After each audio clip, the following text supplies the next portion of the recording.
একটি দল ভোটের জন্য জানাতে টিকিট দেওয়ার মতো শিরকি কথাবার্তা বলছে বলে মন্তব্য করেছেন সাবেক অ্যাটর্নি জেনারেল ও ঝিনাইদহ ১ আসনের বিএনপি প্রার্থী অ্যাডভোকেট আসাদুজ্জামান। শুক্রবার ৩০ জানুয়ারি শৈলকুপা উপজেলার লক্ষণদিয়া গ্রামে নির্বাচনী পথসভায় তিনি এ মন্তব্য করেন। আসাদুজ্জামান বলেন, দলটির নারী কর্মীরা কোরআন শরীফ হাতে নিয়ে তালিমের নামে ভোট চেয়ে বেড়াচ্ছেন। ভোট দিলে জান্নাতে যাওয়া যাবে এমন কথাও তারা বলছেন। এরকম শিরকি কথাবার্তা বলে ভোট পাওয়া যাবে না। এ ধরনের প্রতিশ্রুতি নির্বাচনী আচরণবিধি ও আইনের লঙ্ঘন। এর আগে উপজেলার মিনগ্রাম, আবাইপুর সহ বিভিন্ন গ্রামে নির্বাচনী পথসভা করেন তিনি। এসব পথসভায় শৈলকুপা উপজেলার বিএনপির সাধারণ সম্পাদক হুমায়ুন বাবর ফিরোজ, কেন্দ্রীয় ছাত্রদল নেতা রুবেল হোসেন সহ বিএনপি ও অঙ্গ সহযোগী সংগঠনের নেতাকর্মীরা উপস্থিত ছিলেন। প্রথম কথা হলো,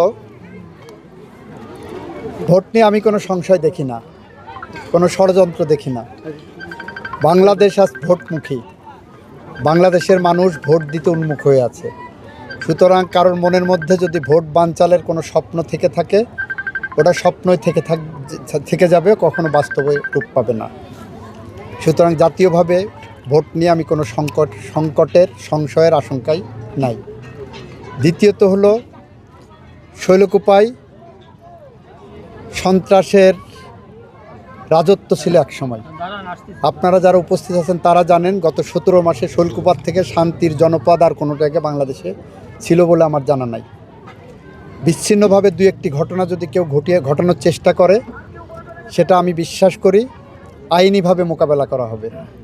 সেখানে আমাদের নেতাকর্মীদেরকে ধৈর্য ধারণ করতে বলছি। কেউ অশান্তভাবে তার প্রতিবাদ করবে না, এটা আমাদের নির্দেশনা। তৃতীয়ত হলো, আপনারা যারা বলছেন, আপনারাও জানেন, সারা বাংলাদেশ জানে যে বেহেশতের টিকিট বিক্রি করার নাম করে ভোট চাওয়া হচ্ছে। বাড়ি বাড়ি যে মহিলারা যাচ্ছেন, যাওয়ার পরে তালিম দেওয়ার চেষ্টা করছেন, কোরআন শরীফ একটা বের করে বলছেন দাঁড়িপাল্লায় ভোট দিলে বেহেশতের টিকিট পাওয়া যাবে। আপনারা দেখেছেন তাদের একজন প্রার্থী ঝালুকাঠিতে বলেছেন সিগারেটে শুক টান দিতে দিতে দাঁড়িপাল্লায় ভোট দিলে তার সব গুনাহ মাফ হয়ে যাবে। আমরা বলছি এটা ইসলাম বিরোধী কথা, এটা শিরকি কথা একদিকে, যেমন অন্যদিকে আমাদের প্রচলিত নির্বাচনী আইন যেটা আছে, নির্বাচনী আইনের এটা লঙ্ঘন। কারণ নির্বাচনী আইনে বলা হয়েছে ধর্মকে অপব্যাখ্যা করে কেউ যদি নির্বাচনে ভোট চায়, সেটা হলো নির্বাচনে আচরণবিধি লঙ্ঘন। আমরা তার বিরুদ্ধেও কথা বলছি।